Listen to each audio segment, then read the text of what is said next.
this lesson, we will explore how to evaluate trigonometric ratios for angles in standard position. Let P, with the coordinates x, y, be any point on a circle centered at the origin. If theta is any angle in standard position and point P is any point on the terminal arm of theta at a distance r from the origin, then using the Pythagorean theorem, r is always equal to the square root of x squared plus y squared.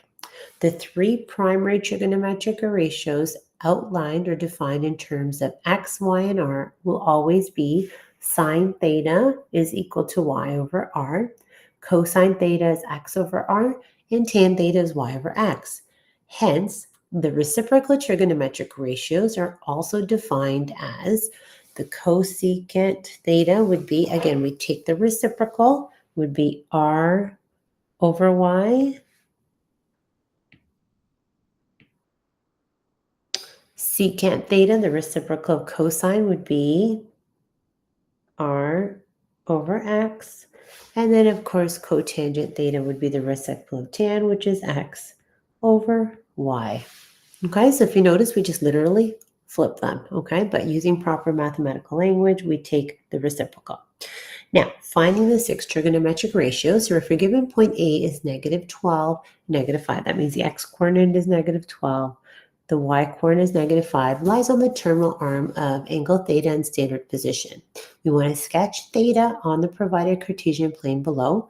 We want to determine the exact value of the primary trigonometric ratios for theta, and then determine the exact values of the reciprocal trigonometric ratios for angle theta. So let's start by plotting. We know x is negative 12, y is negative 5. We're going to make sure we're at the vertex to draw that terminal arm.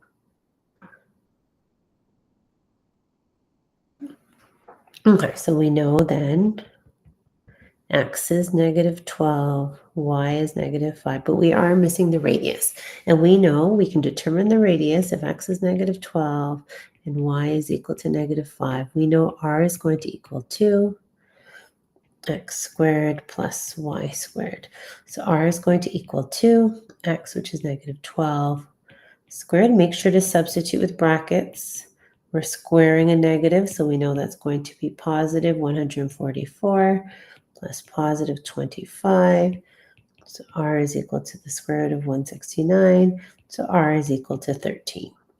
Okay, now that we have the x squared, y squared, and the radius, we can determine the exact values. And again, exact values means no rounding, no decimals.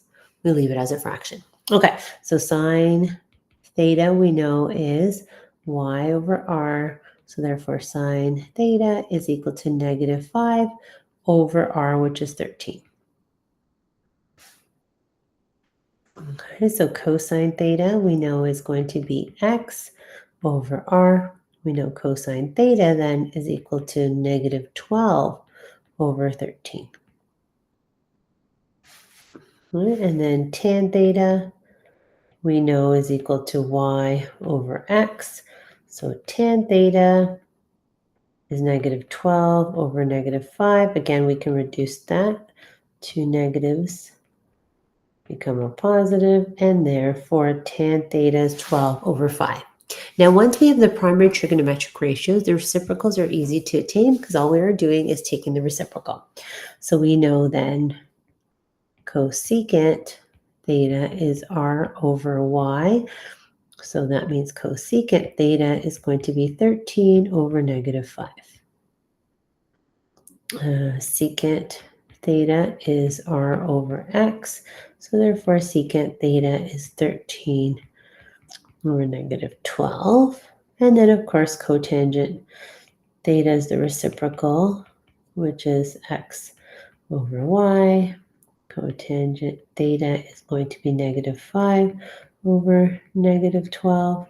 So then cotangent theta, reducing that as well, would be 5 over 12.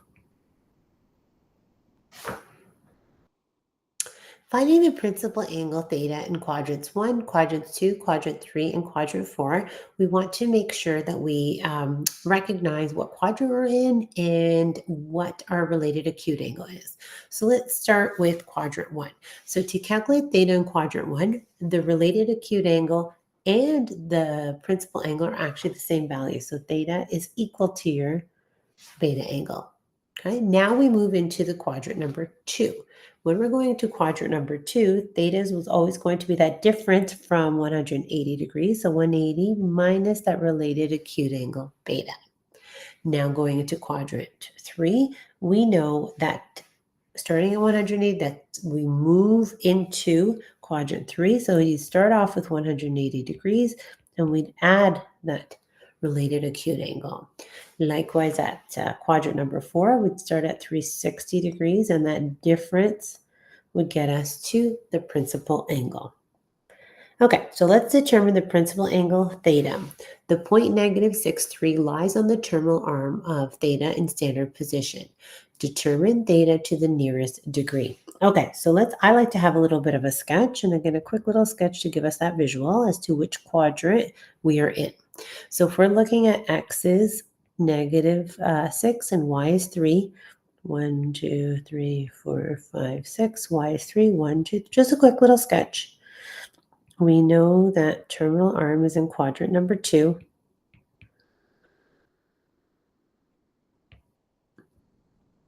Okay, we need that related acute angle in order to decide that. So if we're given x is -6 and 3, we do want to determine, I guess, we need that third side. So r is equal to x squared plus y squared. So get into the habit to have all values in order to be able to state properly any of the trig ratios. So r is equal to x squared, which is -6 squared plus y, which is 3 squared. R is equal to 6 squared, which is 36, plus 3 squared, which is 9. R is equal to the square root of 45. We know when we dealt with radicals, we can simplify this further. So R is equal to 9. Is there anything we can do? Yeah, 9 times 5. So we're going to say 9 times 5. The square root of 9 is 3. 3 square root of 5.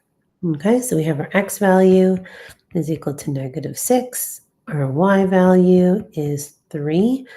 And we know our r value is 3 root 5. Again, always leaving the exact values, no decimals. Leave it as a fraction or in simplest radical form. Now, in this case, we want to determine what theta is. We can technically solve the ratios, but let's use sine. We know sine theta is always y over r. So sine theta is equal to my y value, which is 3 over the radius, which is 3 root 5. We can reduce that. In this case, we don't really have to rationalize. We are just going to have to calculate the angle. So again, when we separate the angle from the ratio, you bring it to the other side, you always have to do the inverse. So theta in this case is equal to 26.56, which that's not to the nearest degree, is about 27 degrees. Now we can see in quadrant 2 that can't be 27 degrees, right? So we know that that has to represent that related acute angle, 27 degrees. So this is my beta angle.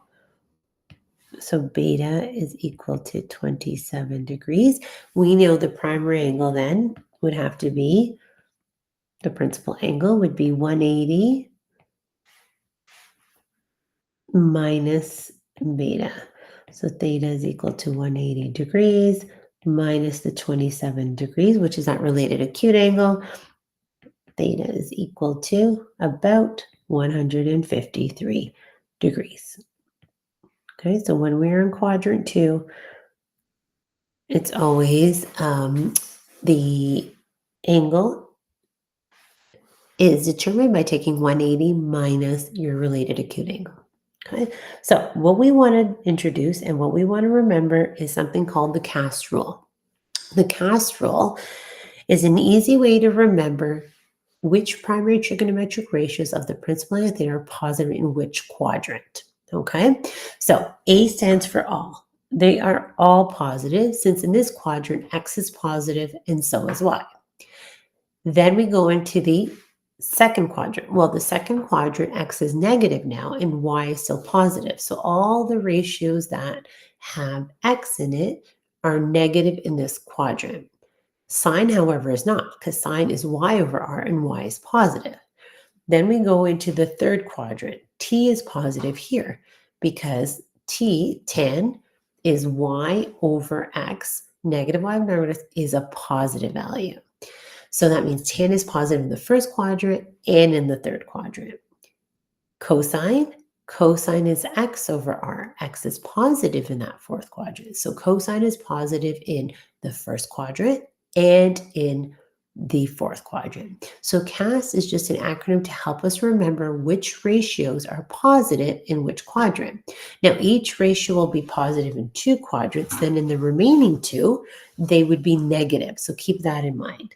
So given that all trigonometric ratios are each positive, negative in two quadrants, each ratio will result in two possible angles. So now we have to explore and determine all the possible angles. So if sine is positive, we know it's positive in the first quadrant and the second quadrant. So therefore, we have to determine both of those angles.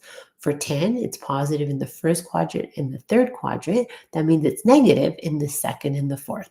So the two quadrants where the ratio is positive, the remaining two, it would be negative. Just like cosine is positive in the first and the fourth quadrant, that means it is negative in the second and in the third quadrant. Okay, let's apply this. Example 3, we have determine all possible values theta to the newest degree given that sine theta is equal to negative 15 over 17, where theta is greater than or equal to 0 but less than or equal to 360. So that means we have to cover all four quadrants.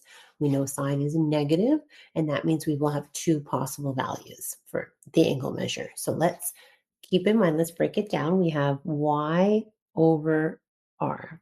So this time we're given the y coordinate and we're given the radius. We have one unknown, which would be that x coordinate, because we want to give ourselves a little sketch and use the cast rule to fully determine the two possible angles where sine theta is equal to negative 15 over 17.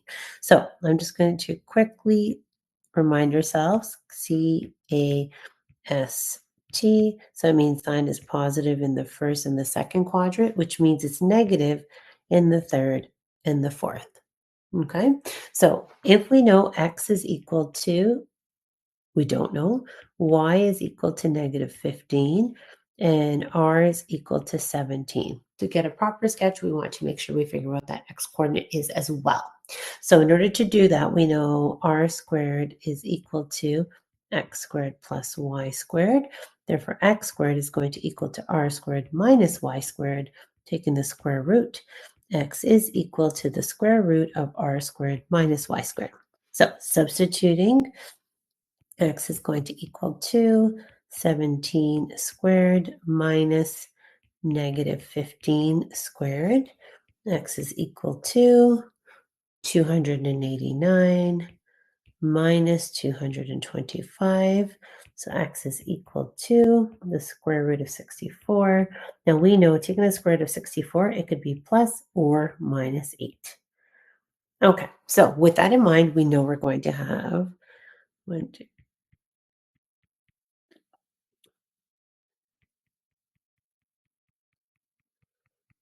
Okay, so quick little sketch. We know this would be negative 8. This would be negative 15, and this would be 17. And the other possible would be like such. Okay, so this again would be negative 15, positive 8, and positive 17. So we have two possible solutions. Okay, now we're given sine theta, so we're going to say sine theta is equal to negative 15 over 17. Again, to isolate for the angle measure, we're going to take the inverse by taking sine over to the other side. Okay, so then we have theta is equal to negative 62 degrees. Now, again, that means, according to our restrictions, we can't have negative angles. Okay, so that's the angle going clockwise. Now, that also means then that the related acute angle is also 62 degrees. So if we're going this way, that beta angle is 62 degrees. Now, that related acute angle is very, very critical because we're going to take that related acute angle and place it in the other quadrant where sine is negative. Okay, very, very critical. And that'll help us then decide what is that principal angle where sine theta is equal to negative 15 over 17. So we know that if you're in quadrant number 2, so the first angle is in quadrant number 2, say quad 2, we know we have to take 180 degrees plus my related acute angle. So we're going to say that first angle is going to be 180 plus 62 degrees. So the first angle is going to be 242 degrees. Okay. The second angle, which is in quadrant 3, we know theta is going to equal to 360 minus your related acute angle. So that would be 360 minus 62 degrees, which would mean the second angle would be 298 degrees. Excellent. Therefore, the two possible angles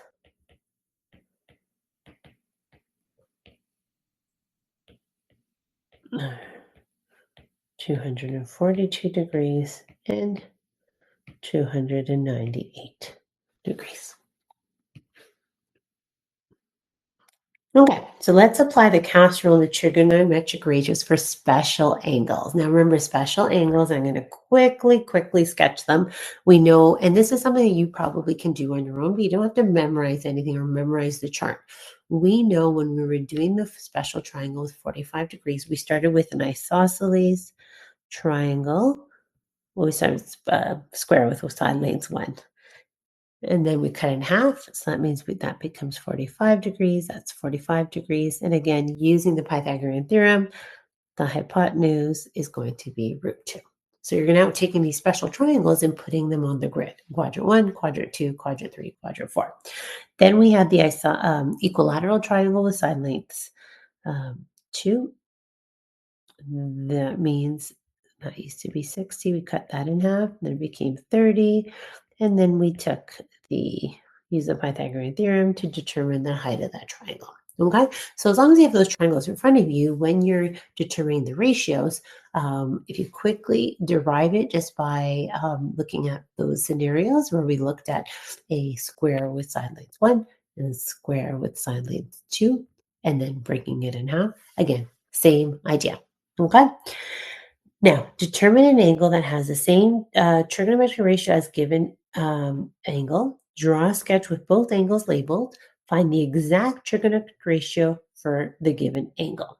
Okay, so we're given cos at 45 degrees. Now, always keeping in mind CAS, so CAST.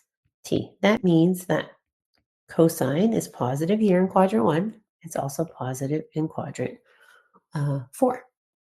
So if we're looking at both of the lane, so that means that we're going to have cos at 45 degrees here. Okay, so keep that in mind. And that means side length 1, negative 1, sorry, not negative 1, but 1 and 1. And then we're going to take square root of 2.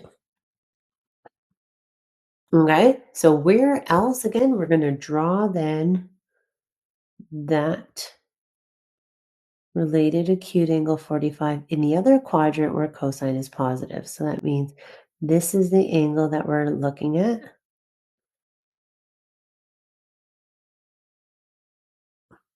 Okay. So therefore, we know that this is going to be 1. This is going to be -1, but this is going to be root 2. Okay, so again, following cast, C-A-S-T, again, positive here, positive here. So therefore, if we're looking at quadrant number 4, that principal angle is going to equal to 360 minus beta. So it's going to be 360 minus 45 degrees. That means it would equal to 315 degrees. Okay, that would be the angle, 350 degrees. We did a sketch, find the exact, so then we know cosine is always x over r. X is going to be 1 over root 2. And of course, we want to rationalize that. We know cos at 45 degrees is going to be root 2 over 2. Likewise, when we look at the cosine at 315 degrees, that means, again, it's x over 1 over root 2. Rationalizing, multiplying, we're going to say cosine of 315 degrees is equal to root 2 over 2. They are equal. Okay, moving on to sine of 150 degrees. We know that 150 degrees, that would be in quadrant number 2. So this is 150 degrees. We know that the related acute angle is going to equal to 180 minus 150. So that means the related acute angle is 30 degrees. And that's a critical angle because that is where we're going to place, we know according to CAST, C-A-S-T, sine is positive in the first quadrant. It's positive in the second quadrant. That means negative in the other two. Now, in this case, it's sine of 150. So that means when we are looking at the related acute angle, that would be 30. Okay, we know that opposite 30 would be 1, the radius 2, and that would be root 3. And again, in this quadrant, that means that x is negative root 3. So to draw, then, we know cosine is positive, we would take that related acute angle, then draw it in quadrant number 1, because that's another quadrant where sine is positive. Okay, so again, in this case, theta is also equal to 30 degrees. Now, to get that exact value, sine at 150 degrees is going to equal to y, which is 1 over 2. If we took sine at 30 degrees, it would also equal to 1 over 2. Now, a quick way of checking is just taking your calculator and taking the sine, and we can do that very quickly. If you took sine at 150, you will see you'll get 0.5. If you take sine of 30, you will also get 0.5. So it's a quick way of checking to make sure that we did come up with the right ratio and the right angle. So there's, okay, in both cases, sine at 150 and sine at 30 is equal to 0.5. Okay, let's look at tan. So again, always start by labeling your quadrant, C-A-S-T. Okay, 10 at 300. So that means 10 at 300. 10 is then in the third quadrant, correct? So we know if we're going to figure out, in the fourth quadrant. So we're going all the way from here, all the way to here. Okay, so that's theta is equal to 300 degrees. And we know that if we wanted to determine what the related acute angle, which we need all the time, we would take beta is going to equal to 360 minus our angle. So beta is going to equal to 360 minus 300. Okay, so we're looking at that special triangle of 60 degrees. So with that in mind, the related acute angle is 60.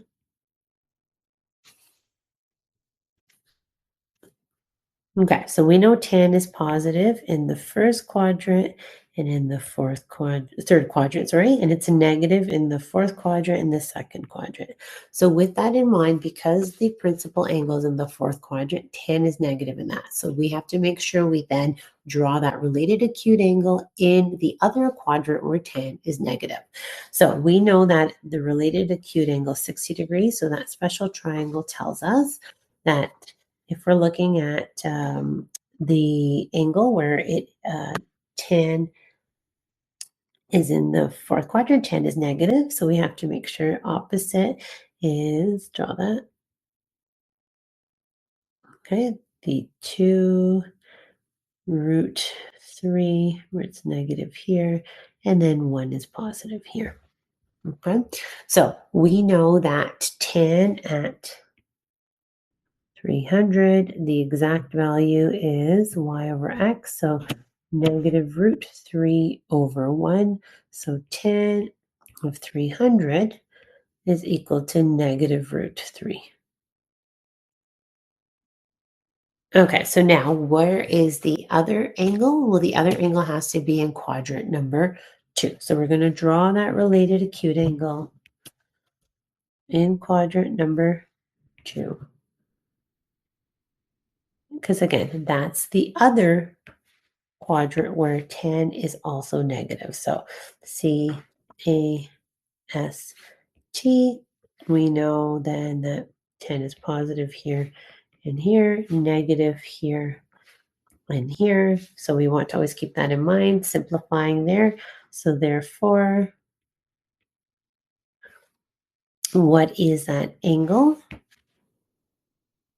Okay, so in quadrant 2, we're going to say theta is going to equal to 180 minus my beta. So theta is equal to 180 minus my 60. So that second angle is going to be 120 degrees. So theta is equal to 120 degrees. And again, labeling everything properly, that's going to be root 3. In this case now, x is negative 1, and the radius is still 2. So again, as we determine the trig ratio here, so tan of 120 degrees is equal to the opposite, which is root 3 over y over x, which x is negative 1. So tan of 120 degrees is going to be negative root 3. And again, a quick way of checking, and that's not a bad thing, we have the tool. If you took tan of 300, and your calculator is making sure your calculator is in degree mode, you'll get negative root 3. If you take tan of 120, you should get negative root 3 as well. Okay, so quick way of checking, use your tools, doesn't hurt, just to verify that we did come up with the proper corresponding angle. So moving forward, we know when we're looking at ratios and always look at the domain. So in our case, our domain was greater than 0, less than 360, then we know for sure we're always going to have two angles that satisfy that ratio. Okay? Yeah, looking at example 5, we'll do more of this. Find the exact trigonometric ratios for the following. So again, quick little check. I don't want to, because we know that when we're looking at sine of 240, right, so 240, we know this is 0, this is 90, this is 180, this is 270, this is 360, okay? Degrees first, then we're going to show CAST, C-A-S-T. This tells me whether my ratio is going to be positive or negative based on CAST. So sine, because we're talking about sine is positive in the first and the second, but it's negative in the third and the fourth. Okay, so if we're looking at sine 240, we know from here to here is 180, and then we would have to add 60 to get to 240. So that's my special triangle. When it says exact, we know we're using one of the special triangles. So in this case, beta is equal to 60 degrees. Okay, so across from that, we know this is y is negative in this quadrant. We also know that x is negative in this quadrant as well. Okay, so when we're determining sine of 240 degrees, we know it's always y over r. Y in this case is negative root 3 over r, which is 2. Okay, cos of 315. Again, when we're talking about exact, we are using our special triangles. Keep in mind, I like to do a little sketch just to make sure I have my visual. But again, 0 degrees, this is going to be 90, 270, sorry, 180 I meant to say, 180, 270, and 360. And come 0, 180, 270, 315 would be in this quadrant. That means the difference, 360 minus 315, which is 45 degrees. So okay, and with that, y is negative in this quadrant. And then we have root 2 is that radius. Okay, so if theta is equal to, we're going to say cosine of 315 degrees is always x over r. X in this case is 1 over root 2. Now again, notice that is positive 1 over positive root 2. We know that because according to CAST, C-A-S-T, cosine is positive in that quadrant as well as quadrant 1, but it's negative in 2 and 3. Okay, so CAST is really important. It tells us when the ratio is positive or negative in which quadrant. So if we know that angle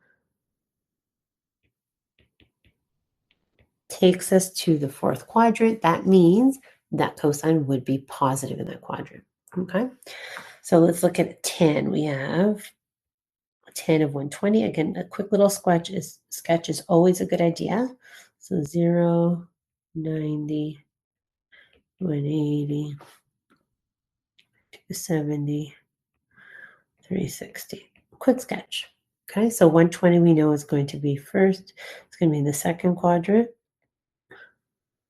Now, C-A-S-T, we are talking about tan. Tan is positive in the first and the third. It is negative in the second and in the fourth. So it has to be negative. Okay, so keep that in mind. Tan we know is y over x. If we're looking at tan of 120, that means that related acute angle is the difference between 120 and 180, which would be 60. So if we sketch that, it's its exact value. So we know we're using our special triangle. So we know y is positive here, x is not, it's negative, and we know that r is always positive. Okay, so because we're looking at 10, 120, okay, y is root 3 over x, which is negative 1. So we know 10, 120 degrees is negative root 3.